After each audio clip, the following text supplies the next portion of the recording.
2020 പുറത്തിറങ്ങിയ south Korean mini series touch me if you ക്യാന്റെ കഥയാണ് സിനിമാ കഥയിലൂടെ നിങ്ങളിന്ന് കേൾക്കാനായി പോകുന്നത്.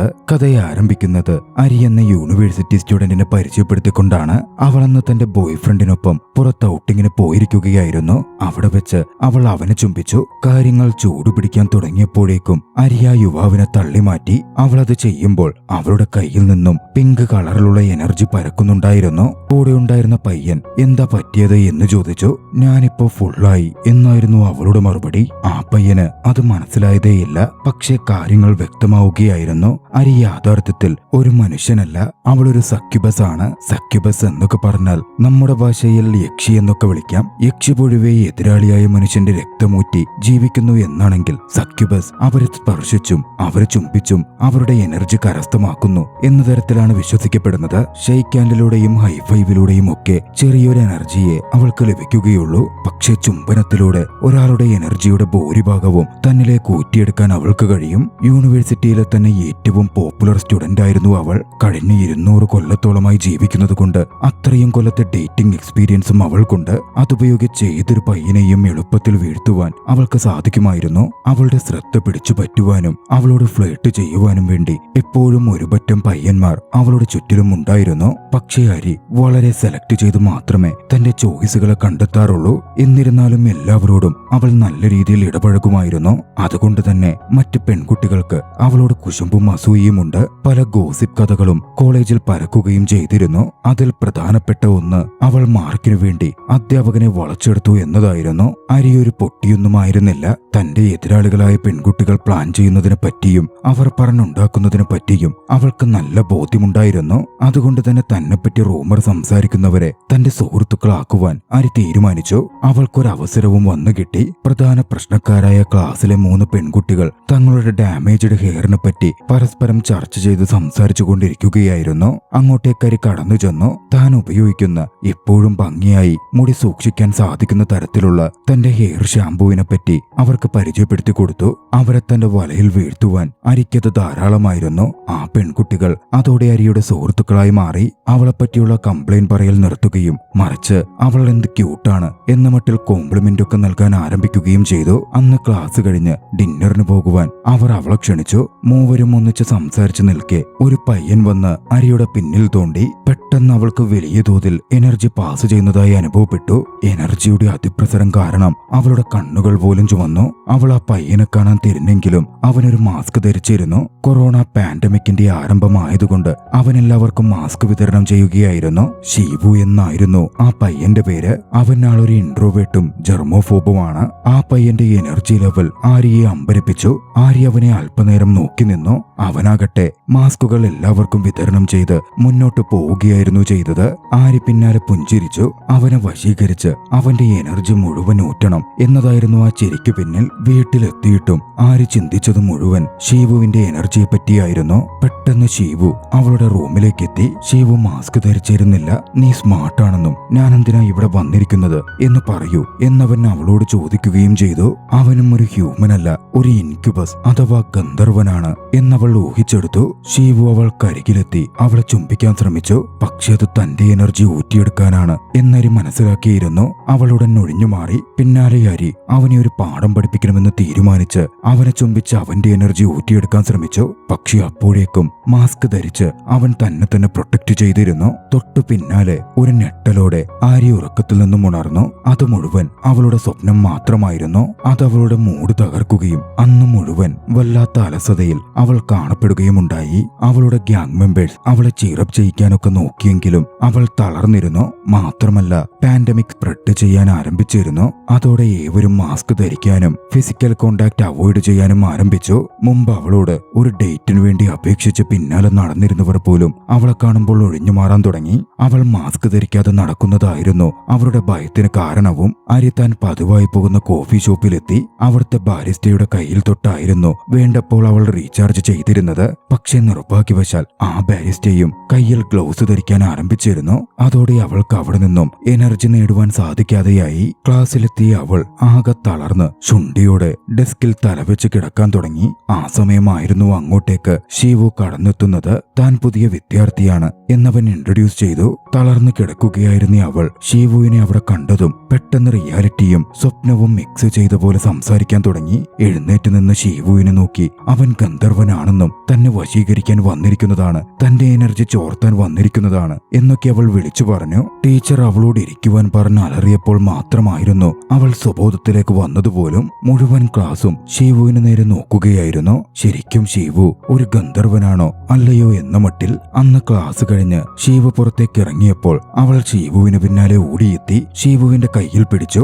എനർജി അവളുടെ കയ്യിലേക്ക് വലിയ തോതിൽ പാസ് ചെയ്തു. ഷീവു എന്താണ് എന്ന് അവൾ തിരക്കി. ഷീവുവിന്റെ കൈ പിടിച്ച് അത്രമേൽ എനർജി പാസ് ചെയ്തതും അവൾ മയങ്ങി താഴെ വീണു. കണ്ണു തുറക്കുമ്പോൾ അവൾ നേഴ്സസ് റൂമിലായിരുന്നു. അതോടെ ഷീവു എന്തായാലും ഒരു ഗന്ധർവനല്ല എന്നവൾ തിരിച്ചറിഞ്ഞു. ഗന്ധർവനായിരുന്നെങ്കിൽ ആ സമയം കൊണ്ട് തന്നെ ചുംബിച്ച് തന്നെ ഇല്ലാതാക്കിയേനെ എന്നും അവൾ ഓർത്തു. എന്നിരുന്നാലും ഷീവുവിൽ എങ്ങനെയാണ് ഇത്രമാത്രം എനർജി എന്നത് അറിയുവാൻ അവൾ ലൈബ്രറിയിലും മറ്റും ഷീവുവിനടുത്തിരുന്നു. അവനൊപ്പം സമയം ചെലവഴിക്കാനും അവനോട് ചോദ്യങ്ങൾ ചോദിക്കാനും ആരംഭിച്ചു. ഇൻട്രോവേർട്ടായ ഷീവുവിനാണെങ്കിൽ അവളോട് ഇടപഴകാൻ താല്പര്യവും ഉണ്ടായിരുന്നില്ല. അവൻ മാറി തനിച്ചിരിക്കാൻ നോക്കിയെങ്കിലും അരി അവനെ വെറുതെ വിട്ടില്ല. ഒടുവിൽ ഷീവു നാണം കൊണ്ട് മാറിയിരിക്കുന്നതായിരിക്കും എന്ന് ചിന്തിച്ച് ആരി അവിടെ നിന്ന് മാറി. പക്ഷേ എന്നിരുന്നാലും താൻ ബോധം കെട്ട് വീണപ്പോൾ ഷീവു തന്നെ നഴ്സസ് റൂമിലേക്ക് എത്തിച്ചല്ലോ എന്നതിൽ അവൾ നന്ദി പറയുകയും ചെയ്തു. പക്ഷേ യാഥാർത്ഥ്യത്തിൽ അവൾ മയങ്ങി വീണപ്പോൾ ഷീവു അവളെ വലിച്ച് മാറ്റിക്കിടത്തുകയായിരുന്നു ചെയ്തത്. നഴ്സസ് റൂമിലേക്കൊന്നും എത്തിച്ചേരുന്നില്ല. ഷീവുവിനെ എങ്ങനെയും വശീകരിച്ചെടുക്കണം എന്നാര് ചിന്തിച്ചു. അതിനുവേണ്ടി പല പ്രവൃത്തികളും അവൾ ചെയ്യാൻ തുടങ്ങി. വലിയൊരു ബോക്സ് ചുമന്ന് ഷീവു ഇരിക്കുമ്പോൾ അതിനു മുമ്പിലൂടെ അവൾ നടന്നു. ഷീവുവുമായി സംസാരിച്ചു. ഷീവു ഹെൽപ്പ് ഓഫർ ചെയ്യും എന്നായിരുന്നു അവൾ കരുതിയതെങ്കിലും സുരക്ഷിതമായി നിന്നെ കൊണ്ടത് വെക്കാൻ സാധിക്കും എന്ന് പറഞ്ഞ് അവളെ പറഞ്ഞു വിടുകയായിരുന്നു അവൻ ചെയ്തത്. അതോടെ അത്തരത്തിൽ വളഞ്ഞ വഴിയിലൊന്നും കാര്യമില്ല എന്ന് ആരിക്ക് തോന്നി. അതുകൊണ്ട് തന്നെ അടുത്ത ഇന്റർവെല്ലിൽ ഷീവുവിനെ പിടിച്ച് ഭിത്തിയിലേക്ക് ചേർത്തു നിർത്തി തനിക്ക് അവനോട് പ്രണയമാണ് എന്ന് അവൾ പറഞ്ഞു. ഒരു കസേരയുടെ മുകളിലൊക്കെ കയറി നിന്ന് വളരെ ഇന്റിമേറ്റ് ആയിട്ടുള്ള ഒരു പറച്ചിലായിരുന്നു അത്. ഷീവു ആകട്ടെ പെട്ടെന്ന് മാസ്ക് വലിച്ചിട്ട് അസ്വസ്ഥത പ്രകടിപ്പിച്ച് അവിടെ നിന്ന് പോവുകയായിരുന്നു ചെയ്തത്. അവൾ മാസ്ക് ധരിക്കാത്തതിന് അവളെ അവൻ കുറ്റപ്പെടുത്തുകയും ചെയ്തു. തന്റെ കഴിഞ്ഞ 200 കൊല്ലത്തെ എക്സ്പീരിയൻസിൽ തന്നെ റിജക്ട് ചെയ്ത ഒരു മനുഷ്യനെയും ആര്യ അതുവരെ കണ്ടിട്ടുണ്ടായിരുന്നില്ല. അതവൾക്കല്പം ഷോക്കിംഗ് ആയിരുന്നു. ഷീവുവിന്റെ റിജക്ഷൻ എങ്ങനെയും അവനെ തന്റേതാക്കണം എന്ന വാശി അവളിൽ വർദ്ധിപ്പിക്കുകയായിരുന്നു ചെയ്തത്. അന്ന് ലഞ്ച് ടൈമിൽ ആര്യയുടെ സുഹൃത്ത് അവളുടെ അടുക്കൽ നീ എന്താ ഇങ്ങനെ ഈ ഷീവുവിന്റെ പിറകെ തന്നെ നടക്കുന്നത് എന്ന് ചോദിച്ചു. യൂണിവേഴ്സിറ്റി മുഴുവൻ അതിനെപ്പറ്റി സംസാരമുണ്ടാകുന്നുണ്ട് എന്നും ആ കൂട്ടുകാരി കൂട്ടിച്ചേർത്തു. തന്റെ സീക്രട്ട് ഫ്രണ്ടിനോട് പറയണോ വേണ്ടയോ എന്നതിനെപ്പറ്റി ഒരു നിമിഷം ഷീവു ചിന്തിച്ചിരുന്നപ്പോൾ പെട്ടെന്ന് ആ കൂട്ടുകാരി പറഞ്ഞു, ഫിസിക്കൽ ക്ലാസുകൾ ഉടനടി അവസാനിപ്പിക്കാൻ പോവുകയാണ്. പാൻഡമിക് അത്രമേൽ സ്പ്രെഡാകുന്നു. ഇനി ഓൺലൈൻ ക്ലാസുകളാകും ഉണ്ടാവുക. അവളത് സന്തോഷത്തോടെയാണ് പറഞ്ഞതെങ്കിലും ആരിക്കത് ഞെട്ടലായിരുന്നു. മറ്റു പയ്യന്മാരുമായൊന്നും ഫിസിക്കൽ കോണ്ടാക്റ്റിൽ എത്തിപ്പെടാൻ പറ്റിയില്ലെങ്കിൽ എവിടെ നിന്ന് അവൾ എനർജി നേടും എന്നതായിരുന്നു അവളെ അസ്വസ്ഥപ്പെടുത്തിയത്. ഒരു സക്യുബസായ അവൾക്ക് എനർജി ഇല്ലാതെ ജീവിക്കാൻ പറ്റില്ലായിരുന്നു. അന്ന് രാത്രിയിൽ ഷീവു ഒരു സ്വപ്നം കണ്ട് ഞെട്ടിയുണർന്നു. വഴിയിലൂടെ നടന്നു നീങ്ങുമ്പോൾ ഒരു യുവതി ഒരാളെ ചുംബിക്കുന്നതും അയാളിൽ നിന്നും കുറെ എനർജി അവളിലേക്ക് പാസ് ചെയ്യപ്പെടുന്നതുമായ ഒരു കാഴ്ചയായിരുന്നു അത്. ചുംബനത്തിന് പിന്നാലെ ആ പെൺകുട്ടി ചുംബിച്ച വ്യക്തി അബോധാവസ്ഥയിൽ വീഴുകയും ചെയ്തിരുന്നു. ചിരിയോടെ ആ പെൺകുട്ടി അവിടെ നിന്ന് നടന്ന് ഷീവുവിനടുത്തേക്കെത്തി. അപ്പോഴായിരുന്നു അവൻ ഞെട്ടിയുണർന്നത്. ഷീവുവിനും ഓൺലൈൻ ക്ലാസിന്റെ വിവരം വന്നെത്തി. പക്ഷെ ആര്യപോലെ ആയിരുന്നില്ല. ഷീവു അത്രമേൽ സന്തോഷവാനായിരുന്നു.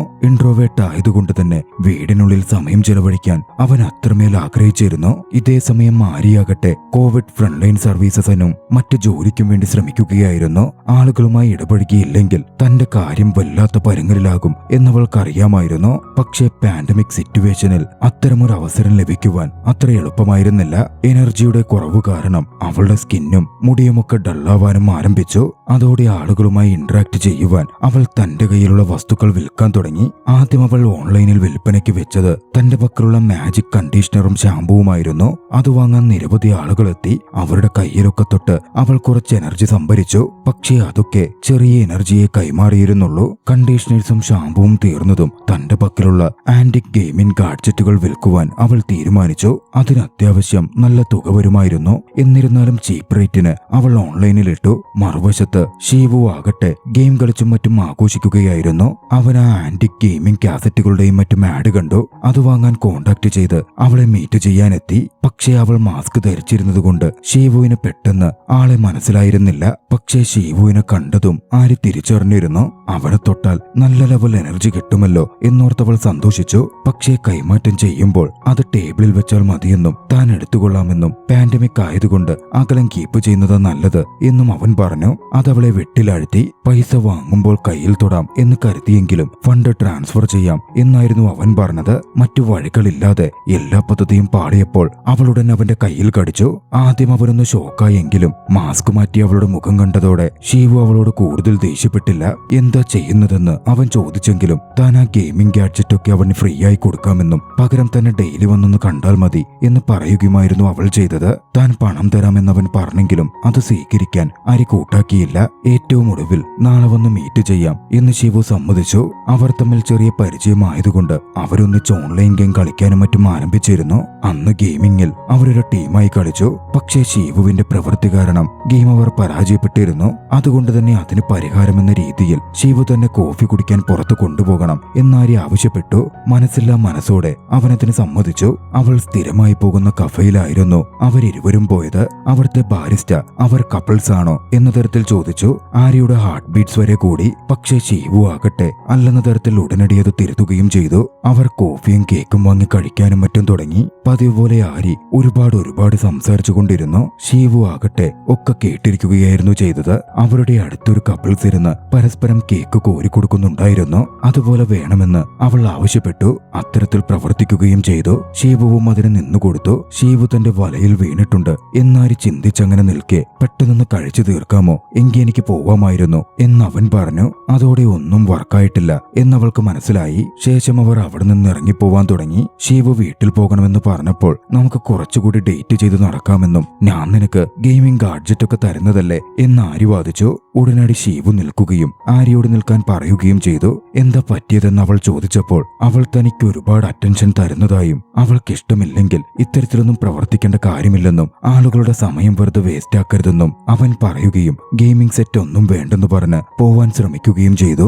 ആരി അവനെ തടഞ്ഞു നിർത്തുകയും അവനെ ഇഷ്ടമാണെന്ന് അവനോട് പറയുകയും ഉണ്ടായി. തന്നോട് സംസാരിക്കാൻ ഫോഴ്സ് ചെയ്തതിനും മറ്റും അവൾ അവനോട് ക്ഷമ ചോദിച്ചു. അവന് പോവണമെങ്കിൽ പൊക്കോളൂ, തനിച്ചിരിക്കുന്നതാണ് ഇഷ്ടമെങ്കിൽ അത്തരത്തിൽ ചെയ്തോളൂ എന്നും അവൾ കൂട്ടിച്ചേർത്തു. ഷീവു ചിന്തിച്ചിരുന്നത് യൂണിവേഴ്സിറ്റിയിൽ എല്ലാവരോടും അവൾ കളിക്കുന്ന പോലെ തന്നോടും ഇടപഴകുകയാണ് എന്ന് മാത്രമായിരുന്നു. അത്തരത്തിലല്ലെന്ന് ആ നിമിഷം തോന്നിയതുകൊണ്ട് അവൻ തന്റെ മൈൻഡ് മാറ്റി. അവൾ ശരിക്കും തന്നെ ഇഷ്ടപ്പെടുന്നുണ്ട് എന്ന് തോന്നിയതുകൊണ്ട് അവൾക്കൊരു ചാൻസ് കൊടുക്കാൻ അവൻ തീരുമാനിച്ചു. തിയേറ്ററുകളൊക്കെ അടച്ചതുകൊണ്ട് യൂണിവേഴ്സിറ്റി ഹാളിൽ പോയി ഒന്നിച്ചിരുന്ന് മൂവി കാണാൻ അവർ തീരുമാനിച്ചു. അത്തരത്തിൽ അവിടെത്തിയവർ കാണാനും തുടങ്ങി. അവിടെ വെച്ച് തന്റെ കൂടെ ഡേറ്റിന് പുറത്ത് കറങ്ങാൻ വന്നതിനുമൊക്കെ അവൾ അവനോട് നന്ദി പറഞ്ഞു. താനും വീടിനകത്ത് അടച്ചു കിടക്കുകയായിരുന്നെന്നും പുറത്തിറങ്ങണമെന്നുണ്ടായിരുന്നു, അതുകൊണ്ടാണ് വന്നത് എന്നവനും കൂട്ടിച്ചേർത്തു. അവർ തമ്മിൽ ഒരു അടുപ്പവും രൂപപ്പെടുന്നുണ്ടായിരുന്നു. അവൻ അരികിലേക്കെത്തിയ ആരി അവനെ ചുംബിക്കാൻ ശ്രമിച്ചു. പക്ഷെ പെട്ടെന്ന് മുഖം തിരിച്ച ഷീവു ചുമക്കാനായി ആരംഭിച്ചിരുന്നു. താൻ അവനെ അൺകംഫർട്ടബിൾ ആക്കിയോ എന്ന് ചിന്തിച്ച് അവൾ ഉടനടി അവനോട് ക്ഷമ ചോദിച്ചു. പിന്നീട് അവളെ വീട്ടിലേക്ക് ഡ്രോപ്പ് ചെയ്യാൻ ഷീവുവും കൂടെ പോയിരുന്നു. ആ സമയം അവൾ അവനെ വീട്ടിലേക്ക് ക്ഷണിച്ചു. അവന് ഭക്ഷണം ഓഫർ ചെയ്തു. ഷീവുവും അത് സ്വീകരിച്ചിരിക്കാൻ തുടങ്ങി. അവരൊന്നിച്ച് ഗെയിം കളിച്ചും സംസാരിച്ചും കുറച്ചു സമയം ചെലവഴിച്ചു. എല്ലാം നല്ല രീതിയിലായിരുന്നു പോയിക്കൊണ്ടിരുന്നത്. പക്ഷേ കളിക്കിടയിൽ തമാശ രൂപേണ അവർക്കിടയിൽ പിടിവലി ഉണ്ടാവുകയും അവർ ക്ലോസ് ആയി വരികയും ചെയ്തു. ചുംബനത്തിൽ എന്ന പോലെ അത്രമേൽ അടുത്തവർ വന്നതോടെ പെട്ടെന്ന് ശിവ മുഖം തിരിച്ചു ചുമക്കാൻ തുടങ്ങി. എന്താ പറ്റിയത് എന്നതോടെ ആര്യ അവനോട് തിരക്കി. മടിച്ചാണെങ്കിലും തന്റെ രഹസ്യം ഷീവു അവളോട് പറയാൻ തുടങ്ങി. താൻ ഇതുവരെയും ആരെയും ചുംബിച്ചിട്ടില്ല. തന്റെ ചെറുപ്പകാലത്ത് താനൊരു കാഴ്ച നേരിട്ട് കണ്ടു. സ്കൂൾ വിട്ട് വരുമ്പോൾ ഒരു സ്ത്രീ ഒരാളെ ചുംബിക്കുന്നു. അയാളിൽ നിന്ന് എന്തൊക്കെയോ ആ സ്ത്രീയുടെ ശരീരത്തിലേക്ക് പ്രവേശിച്ചു. അയാൾ മയങ്ങി വീണു. ശേഷം ആ സ്ത്രീ തന്റെ നേരെ വരാൻ തുടങ്ങി. തന്റെ അടുത്ത് വന്ന് പറഞ്ഞു, നീ കുറച്ചുകൂടി വലുതായിരുന്നെങ്കിൽ നിന്നെയും ഞാൻ ഇതുപോലെ ചുംബിച്ചേനെ എന്ന്. അന്നു മുതൽ എനിക്ക് ഭയമായി. ഞാൻ അധികം പുറത്തു പോവുകയോ ആരോടും കൂട്ടുകൂടുകയോ ഒന്നും ചെയ്തില്ല. വീടിനകത്ത് തന്നെയായി മാറി. തനിക്ക് ഗേൾഫ്രണ്ടും ഉണ്ടായില്ല. ചുംബിക്കേണ്ട സാഹചര്യം വരുമ്പോൾ എനിക്കത് ഓർമ്മ വരും. അതോടെ വല്ലാതെ ഞാൻ ചുമയ്ക്കാൻ തുടങ്ങും. അങ്ങനെ ഉണ്ടായിരുന്ന ഗേൾഫ്രണ്ട്സ് പോലും പോയി. ആരും എന്നെ പ്രണയിച്ചതേയില്ല. ജീവിതത്തിൽ ഇന്നുവരെ താൻ വേറെ ആരെയും ചുംബിച്ചിട്ടുമില്ല. ഷീവുവിന്റെ വാക്കുകൾ ആര്യയ്ക്ക് പൂർണ്ണമായും മനസ്സിലാകുമായിരുന്നു. അതൊന്നും കുഴപ്പമില്ലെന്നും അത്തരത്തിൽ ചുംബിക്കാതെ ഇരിക്കുന്ന ആളുകളും ഉണ്ടാവുമല്ലോ എന്നുമായിരുന്നു അവൾ പറഞ്ഞത്. നിനക്കിപ്പോ എന്റെ സീക്രട്ട് അറിയാമല്ലോ. നിന്റെ സീക്രട്ട് എന്നോട് പറഞ്ഞാൽ എന്താ എന്ന് ഷീവു അവളോട് ചോദിച്ചു. അതറിഞ്ഞാൽ ഒന്നും പിന്നെ പഴയ പോലെ ആയിരിക്കില്ല എന്നവൾ പറഞ്ഞെങ്കിലും അവൻ അത് അറിയണം എന്ന് തന്നെ പറഞ്ഞു. അവൾ അവൻ അരികിലേക്ക് വന്നു. അവൻ ചുമച്ചില്ല. അവൻ അവളെ ചുംബിച്ചു. പെട്ടെന്ന് എനർജി മുഴുവൻ അവിടെ നിറയാൻ തുടങ്ങി. അവന്റെ എനർജി അവളിലേക്ക് പാസ് ചെയ്യപ്പെട്ടു. പിറ്റേന്ന് കണ്ണു തുറക്കുമ്പോൾ ഷീവു തന്റെ ബെഡിലായിരുന്നു. ആര്യയെ പറ്റിയുള്ള ഓർമ്മകൾ അടക്കം അവനിൽ നിന്നും മാഞ്ഞുപോയിരുന്നു. എന്തുകൊണ്ടോ അവന് വല്ലാത്തൊരു ഉഷാറ് തോന്നി. റെഡിയായി അവൻ യൂണിവേഴ്സിറ്റിയിലേക്ക് പുറപ്പെട്ടു. പാൻഡമിക്കിന് ശേഷം കോളേജുകൾ തുറക്കാൻ ആരംഭിച്ചിരുന്നു. പതിവിന് വിപരീതമായി കോളേജിൽ അണിഞ്ഞൊരുങ്ങിയായിരുന്നു അവൻ പോയത്. കോളേജിലെത്തിയതും അവിടെ ഇരുന്ന രണ്ട് പയ്യന്മാരോട് അവൻ അങ്ങോട്ട് ചെന്ന് സംസാരിച്ചു. അവന്റെ ഇൻട്രോവേർട്ട് സ്വഭാവത്തിൽ വലിയ മാറ്റം വന്ന പോലെ കാണപ്പെട്ടിരുന്നു. പിന്നീട് യൂണിവേഴ്സിറ്റിയിലൂടെ നടന്നു വരുമ്പോൾ സുന്ദരിയായ ഒരു പെൺകുട്ടി എതിരെ പോകുന്നത് അവൻ കണ്ടു. ആ പെൺകുട്ടിയെ പരിചയമുള്ള പോലെ അവന് തോന്നി. അവളെ വിളിച്ചു നിർത്തി അവൻ സംസാരിക്കാനും ഫ്ലേർട്ട് ചെയ്യാനും ശ്രമിച്ചു. ആ പെൺകുട്ടി ആറിയായിരുന്നു. അവനെ അറിയാത്ത ഭാവത്തിൽ തന്നെ ആറിയും നിന്നു. ഒടുവിൽ അവൻ അവളോട് തന്റെ കൂടെ ഡേറ്റിന് വരുന്നു, കോഫി കുടിക്കാൻ വരുന്നു എന്ന് ചോദിച്ചപ്പോൾ അവനെ ഒന്ന് കളിപ്പിച്ച ശേഷം ആറി അതിന് ഓക്കെ പറഞ്ഞു. കോഫി കുടിക്കുവാൻ അവർ ഒന്നിച്ച് മുന്നോട്ട് നടന്നു നീങ്ങി. അല്പം മുന്നിലേക്ക് പോയ ആറി ഒന്ന് തിരിഞ്ഞ് കണ്ണുറുക്കി കാട്ടി. ആ ദൃശ്യത്തോടെ മിനി സീരീസ് അവസാനിക്കുന്നു. നിങ്ങൾക്ക് ഈ കഥ ഇഷ്ടമായെങ്കിൽ വീഡിയോ ലൈക്ക് ചെയ്യുക. അഭിപ്രായങ്ങളും നിർദ്ദേശങ്ങളും കമന്റുകളിൽ രേഖപ്പെടുത്തുക. കഴിയുമെങ്കിൽ ചാനൽ സബ്സ്ക്രൈബ് ചെയ്തും കൂട്ടുകാർക്ക് ഷെയർ ചെയ്തു കൊടുത്തും ഞങ്ങളെ സപ്പോർട്ട് ചെയ്യുക. അടുത്ത എപ്പിസോഡിൽ മറ്റൊരു മികച്ച ചലച്ചിത്രവുമായി നമുക്ക് കണ്ടുമുട്ടാം. അതുവരെ ബായ്.